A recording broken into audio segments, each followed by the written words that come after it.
keliauti, kur tik nori. Ir tam nereikia kažkokių ypatingų dalykų. Svarbiausia yra pamatyti, sužinoti, suprasti.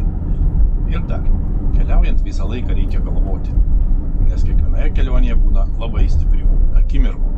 Yra sakoma, negali nusipirkti laimės, bet gali keliauti, o tai beveik tas pats.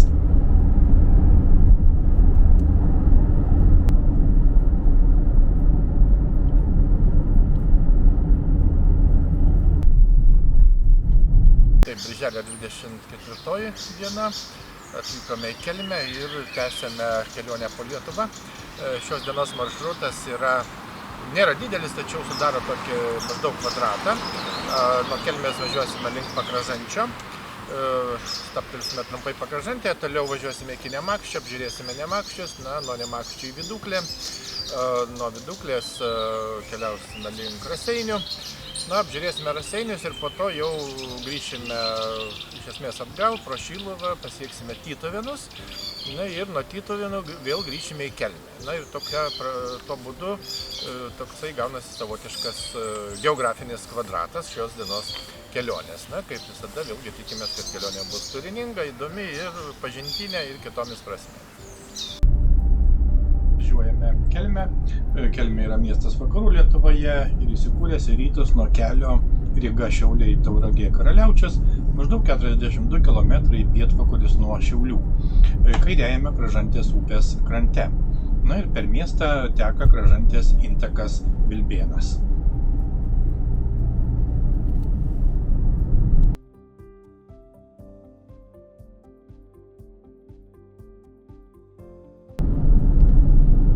Važiuojame Pakražantį. Pakražantis tai yra taip pat kaimas Kelmės rajono savivaldybėje, šalia to paties kelio jau minėto Ryga-Šiauliai Tauragė-Karaliaučius. O kitame kelio pakraštyje yra kitas kaimas Griniai. Važiuojame apžiūrėti bažnyčias, tai yra Pakražančio Švenčiausios Mergelės Marijos bažnyčia. Bažnyčia yra Kražantės upės dešiniajame krante. Ji, kaip matome, yra stačiakampio plano, vieno bokšto su pristatytomis zakristijomis. Ir bažnyčioje yra įrengti 3 altoriai. 1764 metais buvo pastatyta medinė bažnyčia, o 1879 metais bažnyčia sudegė.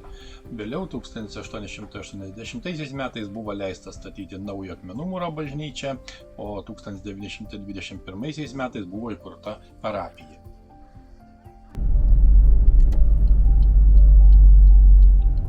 Istoriniai dalykai taip pat yra įdomus. Kaimas yra minimas nuo 1574 metų. 17 amžiuje Pakražančio dvaras priklausė Prušinskiams, 18 amžiuje Kiaunarskiams, kurie 1764 metais pastatė pirmąją Pakražančio bažnyčią. Kaip minėjome, bažnyčia buvo medinė. Važiuojame į Grinių kaimą, kaip jau minėjome, šis kaimas yra kitoje kelio pusėje. Ir tai kaimas taip pat Kelmės rajono savivaldybėje, 13 km į pietvakarius nuo Kelmės. Kaimo šiauriniu pakraščiu teka taip pat Kražantės upė. Ir čia, būtent šiame kaime, yra Kelmės rajono Pakražančio gimnazija.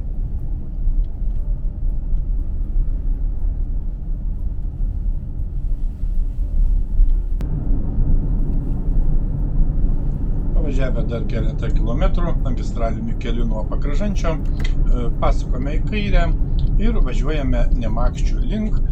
Būtent mūsų kitas maršrute numatytas objektas yra Nemakščių miestelis.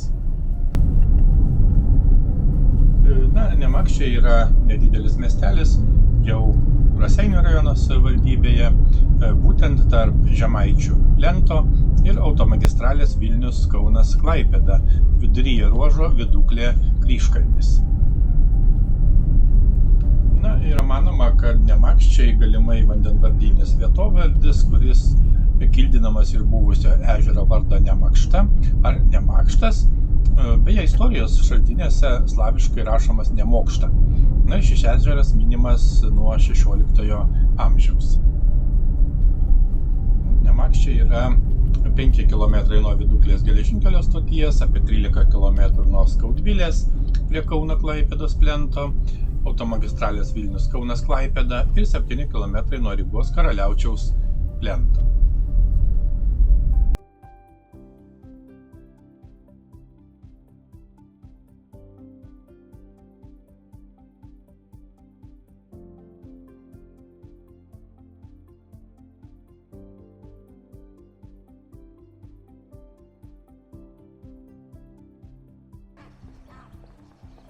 Tradiciškai einame apžiūrėti bažnyčias, tai yra Nemakščių švenčiausiosios Trejybės bažnyčia. Kaip matome, tai yra šiuolaikinės architektūros bažnyčia, pastatyta iš plytų, stačiakampio formos, turi vieną bokštą, išorinės sienos dekoruotos skaldytais lauko akmenimis ir baltų tinku. Na, o šventorių juosia lauko akmenų tvora, kuri išliko nuo 1941 metų pirmosios bažnyčios gaisro. Na, o šalia bažnyčios kiek tolėliau yra pastatyta Mergelės Marijos grota. Bažnyčios istorija neįtikėtinai sudėtinga. Pirmoji bažnyčia pastatyta iki 1579 metų, ji sudegė, 1780 metais buvo atstatyta. 1814 metais trenkų žaibų vėl sudegė, buvo pastatyta laikina. 1826 metais pastatyta mūrinė bažnyčia. Na, o 1941 metais bažnyčia sudegė. 1992 metais pradėta statyti dabartinė bažnyčia ir ji buvo konsekruota 2001 metais.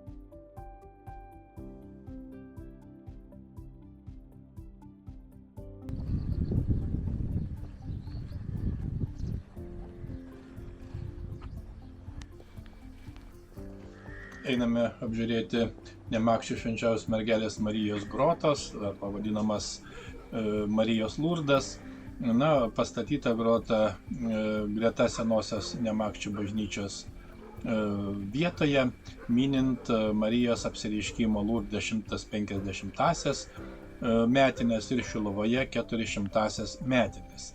Na, sumūryta iš aplinkinių laukų akmenų, jo statybai lėšas paaukojo gyventojai, na ir jų pavardės yra įamžintos atminimo lentoje. Na ir ši grota buvo įrengta 2008 metais, būtent kunigo Stasio Šlepavičiaus iniciatyva, padedant parapijiečiams laikinosios bažnyčios vietoje. Na ir šią grotą lapkričio 9 dieną pašventino vyskupas Jonas Boruta.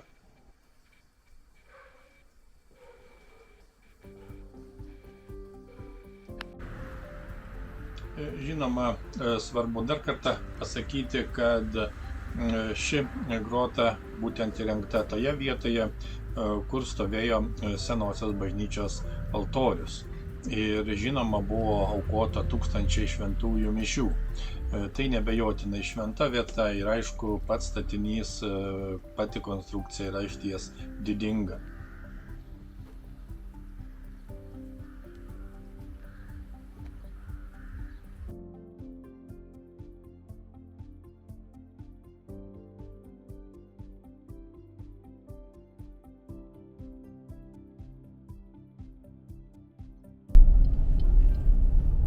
Keletas istorinių faktų. 1386 metais Nemakščių vietovė paminėta kryžiuočių karo kelių aprašyme. Jame nurodoma, kad prie Nemakščių yra didelis ežeras ir šventasis miškas.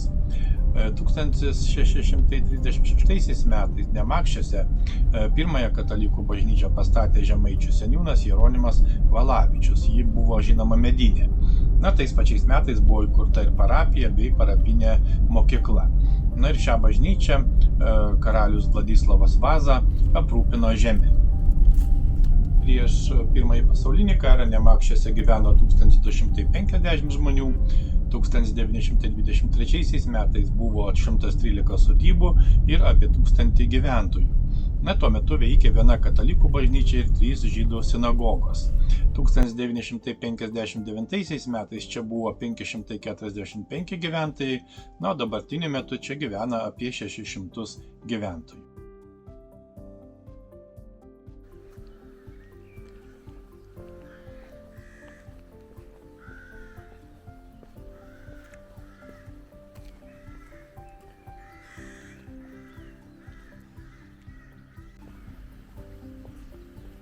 Miestelyje taip pat veikia Nemakščių bendruomenės santalka, yra informacija socialinėse tinkluose, pavyzdžiui, Facebook'e. Ir teigiama, kad santalka vienyje 192 narius, bendruomenė įsikūrė 2003 metais. Ir tai pakankamai aktyvi bendruomenė, bendruomenės nariai rengia ir įgyvendina įvairius socialinius projektus. Be to, reikia taip pat pasakyti, kad Nemakščiuose veikia net 2 muziejai, tai yra etnografijos muziejus ir vadinamasis Aštuonračio muziejus, arba kitaip vadinamas muziejuks. Miestelėje taip pat yra mokykla, tai yra Raseinių rajono Nemakščių Martyno Mažvydo gimnazija, būtent dieninė bendrojo ugdymo mokykla Raseinių rajone, kuri vykdo pradinio, pagrindinio, vidurinio bei papildomojo ugdymo programas.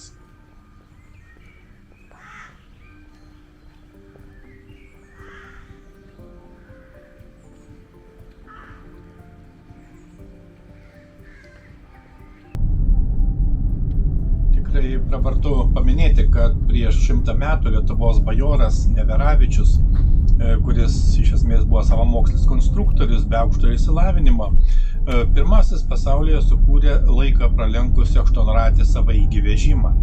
Ir nors praėjo daug laiko, tačiau ir šiandien 4 ašių važiuoklės prototipų naudojasi visų aštuonračių mašinų gamintojai, nuo kariškių naudojamų transporterių iki astronautų mėnuleigių. Tikrai verta lankyti čia esantį muziejų. Jame išties yra gausybė su technika ir krašto istorija susijusių eksponatų. Tai vieta, kuri tikrai nepalieka abejingų. Privažiuojame kitą nedidelį miestelį, tai yra Viduklė.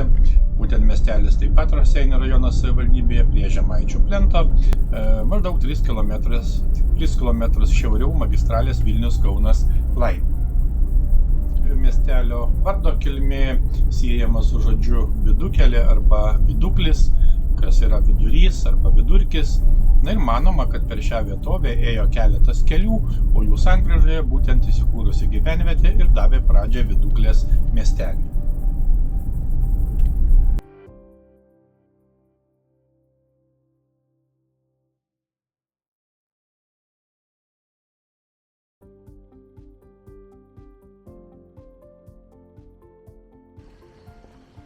Taip pat tradiciškai einame apžiūrėti bažnyčios, kuri yra miestelio centre. Tai yra Viduklės Šventojo Kryžiaus bažnyčia. Kaip tik prieš bažnyčią yra nedidelis skveras. Būtent 2017 metais, sausio 26-ąją, iškilmingai buvo atidarytas skveras, skirtas įamžinti rezidentą, kovotoją už Lietuvos laisvę, monsinjorą Alfonsą Svarinską, kuris buvo Viduklės parapijos klebonu. Skvere taip pat pastatytas paminklas, atminimo lenta su bareljefu monsinjorui Svarinskui.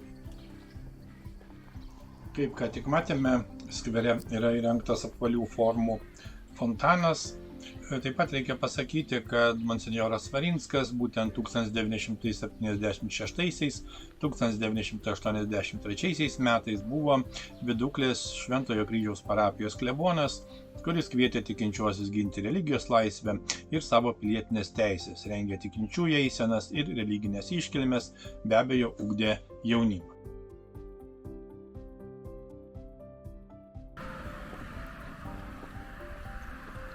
Taip pat reikia pasakyti, kad monsinjoras Svarinskas mirė 2014 metais. Jisai žinomas ne tik kaip kunigas, bet ir kaip aktyvus disidentas.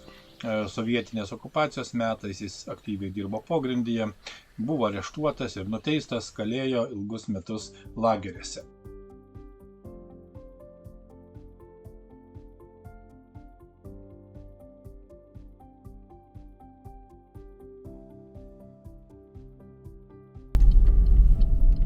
Keletas istorinių faktų. Vietovė istorinėse šaltiniuose minima 1253 metais kryžiuočių karo kelių aprašymuose. Ir 14 amžiuje minima kaip Vidukelė. Teigia, kad apie 1520 metus miestelį aplankė imperatoriaus Maksimilijono I diplomatas Herberšteinas, kuris nusakė žmonių buitį gana prastai ir maždaug, kad prasti žmonės gyvena mažose, žemose, pailguose trobose, kuriuose vakarais ir rytais vidury aslos kūrenama ugnis. Iš viršaus kabo kaminas padarytas iš žievės apkrėstos molių. Tose pačiose trobose, kuriuose patys gyvena, jie laiko ir gyvulius. Pietų metas, būtinai užsukame paragauti Viduklės koldūnų. Tik čia gaminame rankų darbo tradiciniai kulinarijos paveldo fondo sertifikuoti Viduklės koldūnai. Tai po ilgo laiko šiame miestelyje naujai atgimusi senoji koldūninė, tikrai verta apsilankyti. Be abejo, taip pat miestelyje veikia ir mokykla, tai yra Viduklės Simono Stanevičiaus gimnazija, na ir tai yra bendrojo ugdymo valstybinė mokykla. Viduklės mokykla minima 1512 metais, 1907 įkurta valstybinė pradinė mokykla, na, o 2007 metais Viduklės Simono Stanevičiaus viduriniai mokyklai suteiktas gimnazijos statusas. Trumpai pabuvoję Viduklėje, vykstame toliau. Galime pasakyti, kad tikrai verta apsilankyti šiame miestelyje. Tai geografiniu, archeologiniu, istoriniu, architektūriniu požiūriu įdomus miestelis. Mažų mažiausiai būtina užsukti paragauti naminių koldūnų. Atvažiuojame į Raseinius. Raseiniai tai yra miestas vidurio vakarų Lietuvoje, Žemaitijoje, Kauno apskrityje. Maždaug 76 km į šiaurės vakarus nuo Kauno. Žemaičių aukštumos pietrytinėse priekalnėse prie Žemaičių plenų. Tikėtina, kad Raseinių vietovardis sietinas su per Raseinių miestą tekančio Raseikos upelio vardu. Na, vietos gyventojų vartojamas archaiškesnis šio hidronimo variantas yra Rasupis, nors tai yra aišku hipotezė, tačiau ji laikoma labiausiai tikėtina. Na, kalbininkai laikosi kitos versijos, pasak dalies kalbininkų, šis vietovardis tikriausiai yra susijęs su šaknimi ras, na, kuri kildinama iš lietuviško žodžio rasa, rasoti, kitaip sakant, kristi, trauktis, rasenti, dulksnoti, lynoti. Na, svarbi yra miesto centrinė aikštė, kurią mes taip pat apžiūrime, arba kitaip nepriklausomybės gynėjų aikštė Raseiniuose. Na ir aikštė yra Raseinių miesto centrinėje dalyje, tarp miestui svarbių gatvių ir pėsčiųjų takų.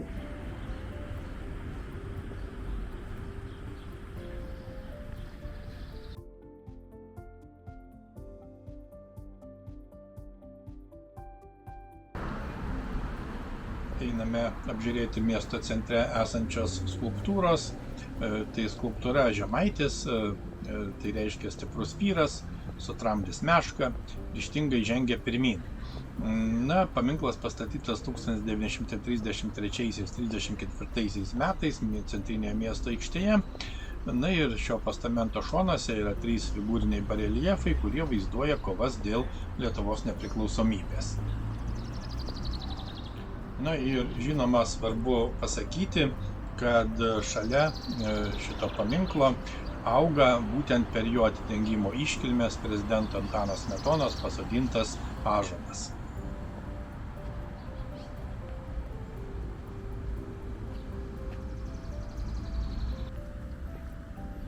Taip, esame Raseiniuose, pagrindinėje aikštėje. Na ir už mūsų yra nepriklausomybės paminklas Žemaitis, skulptūra Vinco Grybo. Na ir tai yra rajono centras, Raseinių rajono savivaldybės centras. Na, miestas nėra didelis, tačiau iš tikrųjų įdomus, tvarkingas, daug įdomių iš tikrųjų objektų. Pabandysime aplankyti. Na ir tai yra vidurio vakarų Lietuvos miestas, Žemaitijos miestas. Na ir apžiūrėję Raseinius keliausime link Tytuvėnų. Be to įdomu paminėti, kad Raseiniai yra vienas iš seniausių Lietuvos miestų, išaugęs buvusioje Žemaičių genties teritorijoje.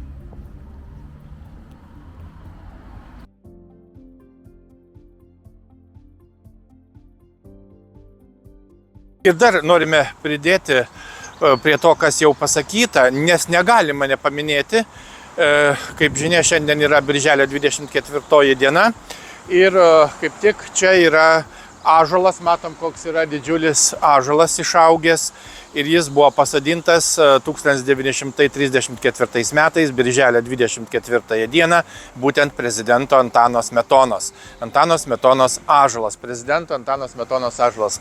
Puikus, fantastiškas, stiprus ąžuolas. Štai ką reiškia Lietuva.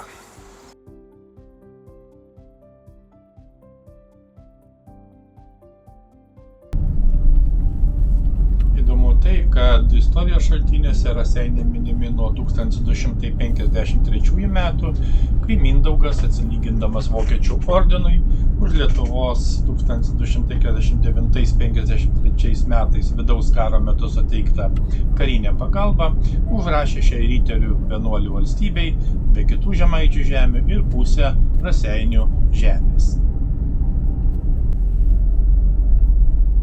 Važiuojame apžiūrėti ortodoksų cerkvės. Raseiniuose būtent yra Šventos Trejybės stačiatikių cerkvė. Cerkvė be to stovi aukščiausioje Raseinių miesto vietoje, dabartinėme Maironio parke, įkurtame buvusio Pijoro vienuolyno ir bažnyčios vietą. Būtent 2012 metais miesto parkui buvo suteiktas Maironio vardas. Na ir parke pastatyta skulptūra, kuri skirta Lietuvos poetui, kunigui, teologijos daktarui Maironiui. Na ir Maironio parke yra įrengta krepšinio, vaikų žaidimo aikštelės. Galima tiesiog prisėsti ir pasigrožėti parko fontanu, taip pat gražiai sutvarkyta aplinka. 2015 metais buvo atidengta skulptūra Lūšis. Taip pat parke yra įrengtas fontanas, jis yra įrengtas grindinyje, todėl galima laisvai prieiti prie vandens, užlipti ant trykštančios srovės, na, o karštomis vasaros dienomis čia ypač mėgsta žaisti vaikai.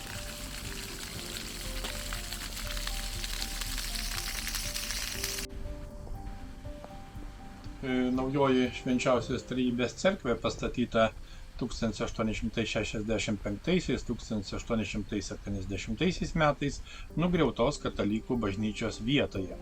1923 metais žemaičių katalikai reikalavo pastatą su sklypu grąžinti jiems, tačiau šventykla išliko stačiatikiams. Pravartu paminėti, kad bažnyčios bokštas yra pritaikytas turizmui, jame yra įrengta istorinė ekspozicija ir taip pat panoraminė apžvalgos aikštelė. Reikia pasakyti, kad nuo senų laikų tikrai gražiose Dubysos pakrantėse gyveno žmonės ir tai liudija aukštai virš Dubysos slėnių išlikę legendomis ir padavimais apipinti piliakalniai. Ir žinoma, seniai pamiršti išlikę senkapiai. 1253 metais Lietuvos karalius Mindaugas savo raštuose pirmą kartą paminėjo Raseinius, Ariogalą ir Betygalą. Yra, kaip minėjome, daug padavimų apie Raseinių vietovardžio kilmę. Na ir viename iš jų pasakojama, kad toje vietoje, kur šiandien būtent yra Raseiniai, tai yra istorinė žemaičių sostinė, ant kalvos po šimtamečių ąžuolų rusenusi šventoji ugnis.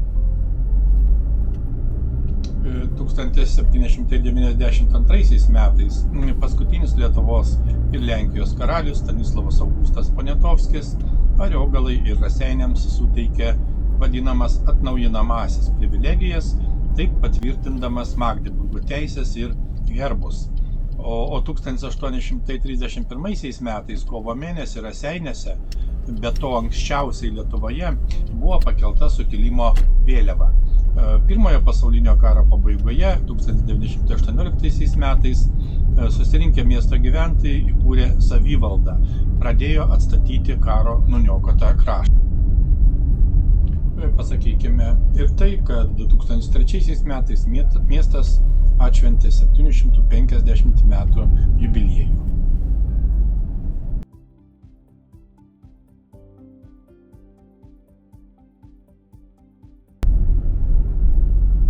Važiuojame link bažnyčios, būtent čia yra Raseinių Švenčiausiosios mergelės Marijos ėmimo į dangų bažnyčia.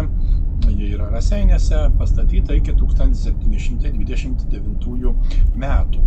Na, bažnyčia yra barokinė, turi žinoma renesanso bruožų. Na ir įdomus faktas, kad bažnyčioje yra sumontuoti garsaus lietuvių meistro Jono Garalevičiaus pagaminti vargonai. Bažnyčios teritorijoje yra Švenčiausios mergelės Marijos Lurdo ir kapinių koplyčios. Kaip jau ką tik minėjome, bažnyčia yra barokinė, su aiškiais renesanso bruožais, lotyniško kryžiaus plano, bazilikinė. Šonuose yra 2 žemi bokštai, vidus 3 navų, atskirtų pilioriais, taip pat yra 5 altoriai. Na, šventoriaus tvara, kaip matome, aukšta iš akmenų ir plytų mūro. Na ir į jį veda platus laiptai. Dabar matomi mūriniai vienuolyno pastatai, pradėti mūryti 1760 ir baigti 1778 metais. Vienuolyno rūmai yra tikrai ganėtinai dideli, 3 korpusų, U raidės formos, 2 aukštų, tinkuoti. Na, vienuolynas turėjo 22 krosnėmis šildomas celes. 1886 metais vienuolynas buvo uždarytas, o nuo 1973 metų jo pagrindinėme pastate įsikūręs Nacionalinės Martyno Mažvydo bibliotekos Raseinių skyrius. 2021 metais vienuolynas perduotas šeimininkams, dominikonams. Na ir išsprendus teisinius klausimus, aišku, atsirado viltis, kad šis kultūrinis objektas bus prikeltas naujam gyvenimui.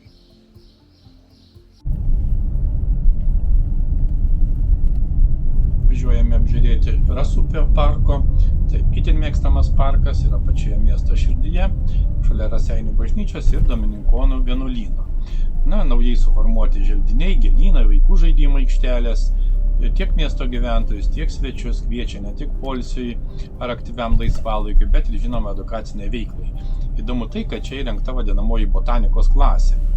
Suformuotas ir sutvarkytas žaidimų aikštelių zonos, tvenkinio pakrantė su valčių prieplaukomis, pastatyta saloje rotonda, na ir į ją taip pat nutiestas lieptas.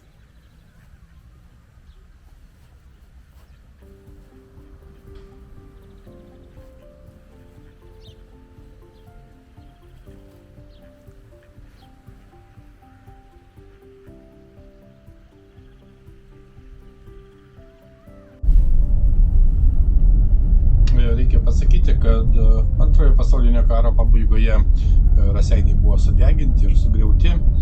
Na, okupacijų metais kraštas skaudžiai nukentėjo, daug žmonių suimta, kalinta, nužudyta, ištremta. Nors būta sunkumų, nepriteklių, miestas vis dėlto pakilo, buvo statomi nauji pastatai, įmonės, gausėjo gyvenimą. 2019 metų duomenimis mieste buvo 6 gimnazijos, 1 progimnazija, 3 pagrindinės mokyklos, 4 mokyklos daugiafunkciniai centrai, 3 darželiai, 3 vaikų lopšeliai darželiai, meno, specialioji mokyklos, taip pat Raseinių technologijos ir verslo mokykla, kultūros ir sporto centras, bei žinoma kitos įvairios įstaigos. Raseiniai, žinoma, įdomus, jaukus ir gražus miestas.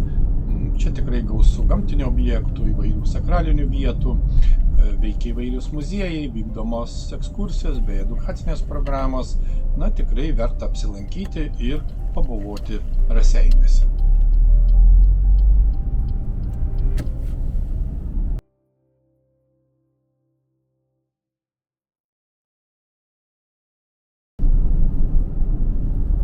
Pasiekime dar vieną Raseinių rajono miestelį, būtent Šiluvą.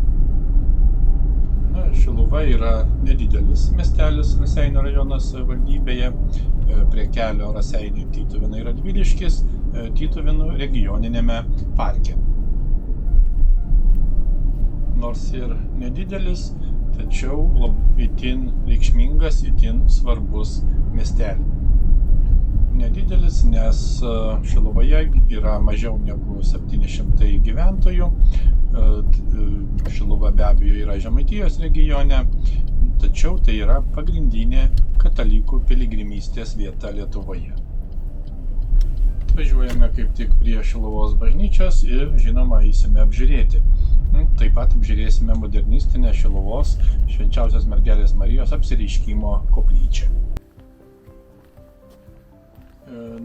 Šiluva pirmą kartą paminėta 1457 metais, kai Lietuvos didikas Petras Gedgaudas pastatė Švenčiausios Mergelės Marijos ir apaštalų Petro ir Baltramiejaus gimimo bažnyčią.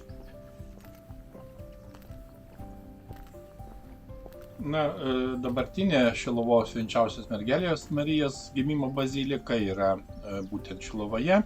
Tai yra vėlyvojo baroko stiliaus bažnyčia, ir taip pat yra valstybės saugomas architektūros paminklas.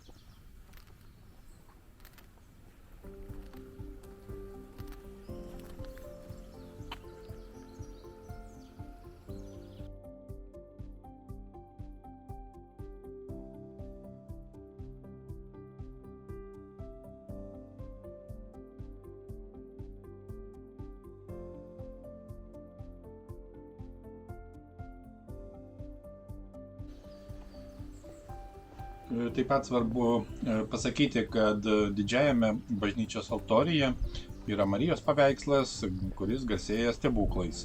1993 metais baziliką aplankė popiežius Jonas Paulius II.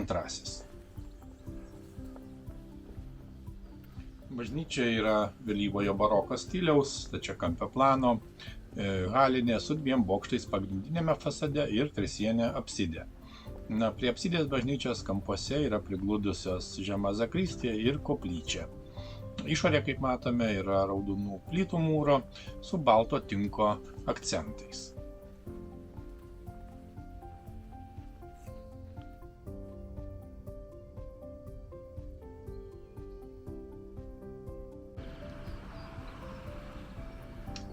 Šiluvos istorija iš tikrųjų sudėtinga, galima sakyti, kad per visą neramią istoriją Šiluva išliko tikrai dvasiniu centru katalikams iš daugelio Lietuvos vietų. Ir atkūrus nepriklausomybę 1990 metais Šiluvos kasmetiniai atlaidai patyrė išties didžiulį atgimimą. Kaip jau minėjome, popiežius Jonas Paulius II 1993 metais, lankydamasis Lietuvoje, specialiai atliko piligriminę kelionę ir meldėsi Šiluvos nacionalinėje Dievo motinos šventovėje.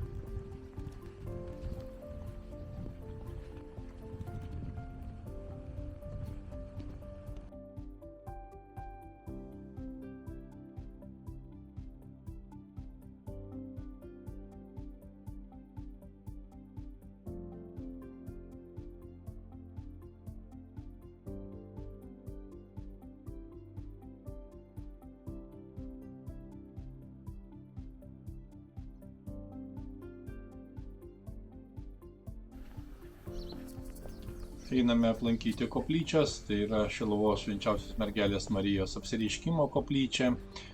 Koplyčia yra Šiluvos miestelio kapinėse, 300 metrų į vakarus nuo Šiluvos Švenčiausios Mergelės Marijos gimimo bazilikos.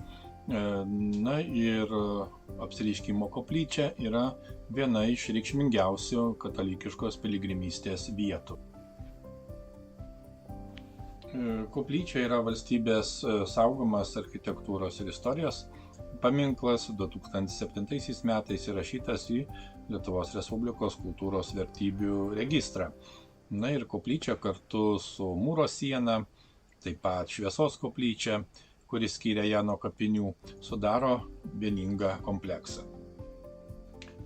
Koplyčia pastatyta 1912–24 metais, ir ji garsėja legendiniu akmeniu, ant kurio apsireiškė Švenčiausioji Mergelė Marija. Taip pat pravartu paminėti, kad ši koplyčia, apsireiškimo koplyčia Šiluvoje, iš tikrųjų yra įspūdingas miestelio statinys, panašus į baltą obeliską. Tai yra 44 metrų aukščio bokštas, kuris atsiveria kraštovaizdyje iš toli, artėjant į Šiluvą pagrindiniu keliu. Ir apsireiškimo koplyčia dominuoja miestelio panoramoje ir apylinkių peizaže, nustelbdama gerokai senesnę baziliką. Koplyčia yra kvadratinio plano, centriškos kompozicijos, su viduryje iškilusiu prizmės formos masyviu bokštu ir 4 bokšteliais kampuose. Statinys yra plytų mūro tinkuotomis sienomis.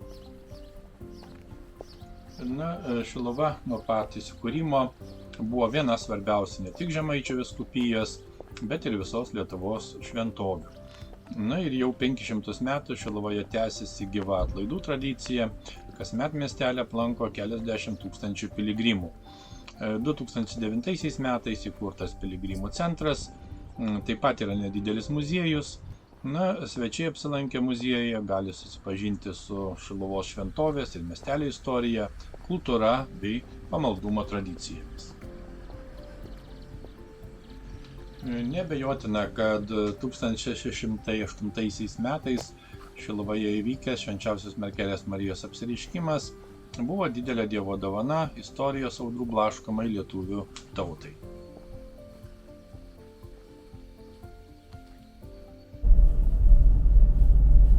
Šiandien Šiluva iš tiesų patrauklus, piligrimui patogus dvasinės traukos centras. Tai išties įdomus, reikšmingas miestelis visomis prasmėmis. Jį tiesiog būtina aplankyti ir pabūti jame. Ir ne vieną kartą.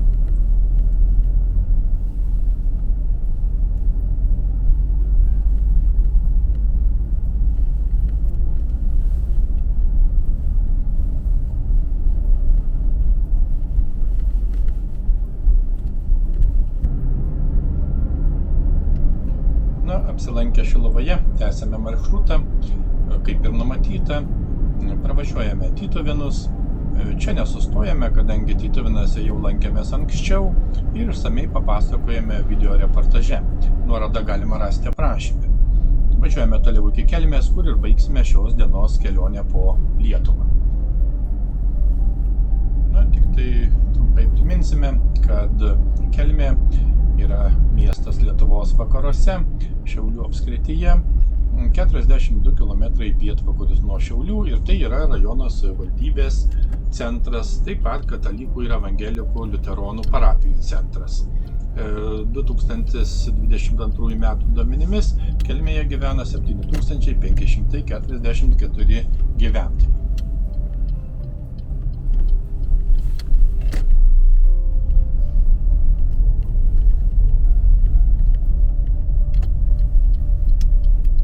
Štai grįžome į Kelmę, dar kartą pravažiavome ir per Kelmės visą centrą. Maršrutas buvo iš tikrųjų įdomus, iš pat ryto pradėjome kelionę Kelmėje, vykome į Pakražantę, trumpai apžiūrėjome Pakražantę miestelį. Vėliau užsukome į Nemakščius.